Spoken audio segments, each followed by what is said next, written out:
শনির দশা বা শনির সাড়ে সাতির অর্থাৎ 7.5 বছরের অভিশপ্ত জীবন মোটামুটি প্রত্যেকের জীবনে একবার বা দুবার আসে। এটা আমাদের কাছে এক ভয়ঙ্কর ত্রাসের ব্যাপার।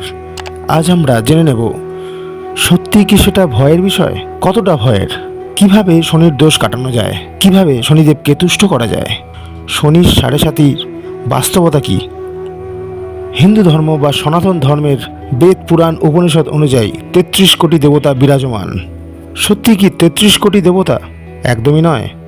33 কোটির অর্থ হলো 33 প্রকার দেবতা। তার মধ্যে একজন হলেন শনিদেব, গ্রহরাজ শনিদেব। কারো সময় খারাপ থাকলে, ভাগ্য খারাপ চললে আমরা প্রভাত হিসাবে এই কথাটা বলে থাকি, শনির দৃষ্টি পড়েছে। আজকের এই আলোচনা পুরোটাই মন দিয়ে শুনুন, একটিও স্কিপ করবেন না। আপনারা অবশ্যই শনি মহারাজের কৃপা পাবেন। শনির সাড়ে সাতিতেও আপনারা শুভ ফল পাবেন, কাটিয়ে উঠতে পারবেন সমস্ত খারাপ দশা। শনির দশা কি সত্যি সবার জীবনে খারাপ ফল আনে? শনির দৃষ্টি কি সত্যি অশুভ ফল নিয়ে আসে? একেবারেই তা নয়। সবার প্রথমে জেনে নেওয়া যাক শনিদেব সম্পর্কে। ভারতবর্ষের প্রতিটা শহর, প্রতিটা রাজ্য, প্রতিটা পাড়ার রাস্তার মোড়ে শনিদেবের মন্দির লক্ষ্য করা যায়। প্রতি মঙ্গলবার শনিবার ওনার মন্দিরে ভক্তদের ভিড় উপচে পড়ে। সমস্ত দেবদেবতার মধ্যে শনিদেবের পুজো বেশিরভাগ মানুষই যত না ভক্তিতে করেন, তার থেকে বেশি ভয়েতে করেন। কেন এই ভয়? মানুষের মধ্যে মানবিকতা কমে আসছে, হতাশা বেড়ে যাচ্ছে। আমরা সবাই জানি কলিযুগে তা চরমে এসে পৌঁছেছে এবং ভবিষ্যতে তা আরও বাড়বে। সবার প্রথমে জেনে নিই শনিদেবের জীবন কাহিনী। সূর্যদেবের সাথে দেবশিল্পী বিশ্বকর্মার কন্যা সংজ্ঞা দেবীর সঙ্গে বিবাহ হয়েছিল। বেদ পুরাণ মতে সূর্যের সেই প্রখর তেজ সংজ্ঞা দেবী সহ্য করতে পারেননি, তাই তিনি তার প্রতিমূর্তি তৈরি করলেন, যার নাম ছায়া দেবী। তাদের এক পুত্র সন্তান হয়, তিনিই হলেন শনিদেব। সূর্যদেবের প্রখর তেজ শনিদেবের গায়ের রঙও কালো করে দেয়, তাই আমরা দেখি শনিদেবের কালো রূপ। শনিদেবের জন্মাবার পরেই সংজ্ঞা দেবী আবার সূর্যদেবের কাছে ফিরে আসেন এবং ছায়া দেবীকে বিনষ্ট করে দেন, ধ্বংস করে দেন। অর্থাৎ শৈশবে মাতৃহারা হন শনিদেব। জন্ম থেকেই পিতার ভালোবাসা, মায়ের আদর থেকে বঞ্চিত হন তিনি। ধারণা করতে পারছেন তার মানসিকতা, তার মেজাজ কেমন থাকতে পারে? শনিদেবের সৎ ভাই কে বলতে পারবেন? আমরা সবাই জানি, ধর্মরাজ যমরাজ। মৃত্যুর পরে পাপ পুণ্যের বিচার যার হাতে, আর সৎ বোন হলো যমুনা। ভাইফোঁটার সেই গল্পটা আমরা তো সবাই জানি, যমুনা দেয় যমকে ফোঁটা। শনিদেব হলো কর্মফলের দেবতা। তার পিতার সূর্যদেবের অন্যায়ের জন্য তিনি তাকেও ক্ষমা করেননি। তার এই শক্তি তাকে প্রদান করেছেন স্বয়ং মহাদেব। মহাদেবের অনেক বড় ভক্ত তিনি। আর এই বক্রী দৃষ্টি কীভাবে পেলেন জেনে নিন। পুরাণ অনুযায়ী একদিন শনিদেব মগ্ন হয়ে ধ্যান করছিলেন। তার স্ত্রী সেজেগুজে তার ধ্যান ভঙ্গ করতে এসেছিলেন, কিন্তু শনিদেব এতই মগ্ন ছিলেন ধ্যানে, তার স্ত্রী ধ্যান ভঙ্গ করতে পারেননি।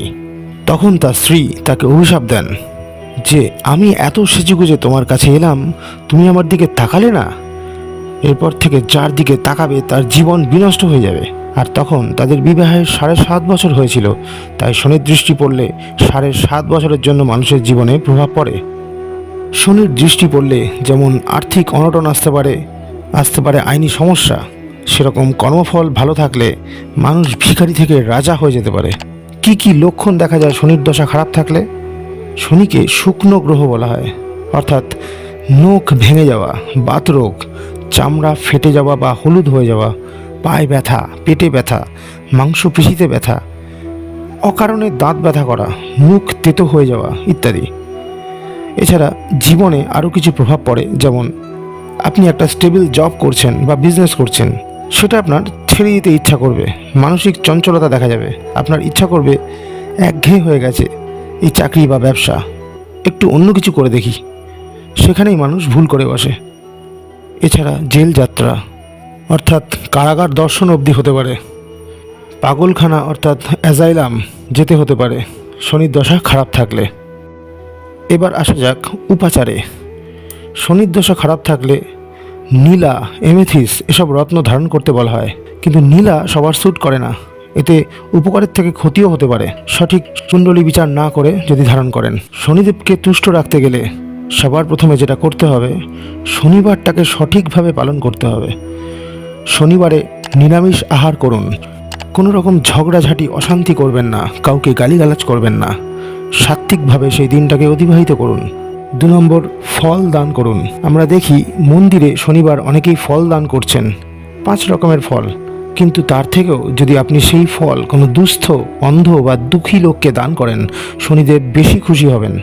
3 নম্বর, শনিবার গ্রহরাজের মন্দিরে সর্ষের তেলের প্রদীপ জ্বালান, সাথে কিছু খাবার, কালো তিল যদি কোনো অক্ষম লোককে দান করেন, সেই দিন এটা আপনার জীবনে নিয়ে আসবে বিরাট শুভ লক্ষণ। সবসময় টাকা পয়সা দিয়ে খুশি করতে হবে তাকে, এমন কোনো ব্যাপার নেই। ধরুন রাস্তায় দাঁড়িয়ে আছেন, দেখছেন পাশে একজন খোঁড়া লোক রাস্তা পার হতে পারছে না, তাকে রাস্তাটা আপনি ধরে পার করে দিলেন। যে কোনো রকমের ভালো কাজ শনির দৃষ্টিতে আপনাকে শুভ ফল প্রদান করবে। 4 নম্বর, কালো কম্বল বা কালো কাপড় দান করুন। মন্দিরে তো দেবেন, তার থেকেও বেশি কাজ হবে যদি সত্যিকারের দুস্থ এবং কোনো অক্ষম মানুষকে দান করলে। 5 নম্বর, কাক শনিদেবের বাহন। শনিবার তো বটেই, সপ্তাহের বাকি দিনগুলো কাককে খাওয়ান, পশু পাখিকে খাওয়ান। 6 নম্বর, ইষ্ট দেবতার আরাধনা। এটা একটি বিরাট গুণ। আপনি যে ধর্মেরই হন না কেন, আপনি যার আরাধনা করেন নিয়মিত সাত্ত্বিকভাবে তার আরাধনা করুন, সুফল হাতে হাতে পাবেন। এইসব উপাচার আপনার 7:30 সময় আনতে পারে অপার সৌভাগ্য। স্কুলে শিক্ষক আমাদের আগে পড়ান, তারপর পরীক্ষা নেন, কিন্তু শনিদেব আগে পরীক্ষা নেন, পরে তার ফল দেন। তিনি দেবতা, রাক্ষস বা দৈত্য নন, তাকে বড় ঠাকুর বলা হয়। তার এই ক্ষমতার জন্য ঘরে তার পুজো করা যায় না, ঘরের বাইরে পুজো করতে হয়। প্রসাদও ঘরের বাইরে খেয়ে হাত পা ধুয়ে ঘরে ঢুকতে হয়। 7 নম্বর, শনিবার অশ্বত্থ গাছে জল দিন, কারণ অশ্বত্থ গাছে নারায়ণের বাস। শনিদেব নারায়ণের একজন অনেক বড় ভক্ত। 8 নম্বর, হনুমানজির আরাধনা করলেও শনির দৃষ্টি বা 7.5 থেকে কিছুটা প্রভাব কমানো যেতে পারে, কারণ বজরংবলীর ভক্তদের ওপর তার আক্রোশ অনেকটাই কম প্রভাব ফেলে। এই ছিল আজকের আলোচনা। এগুলো যদি মেনে চলতে পারেন, নিশ্চিতভাবে নীলার আংটি ধাতু বা শিকড়ের থেকে 200% বেশি ফল পাবেন। ভালো লাগলে লাইক শেয়ার করবেন, কমেন্ট করে জানাবেন। ধন্যবাদ।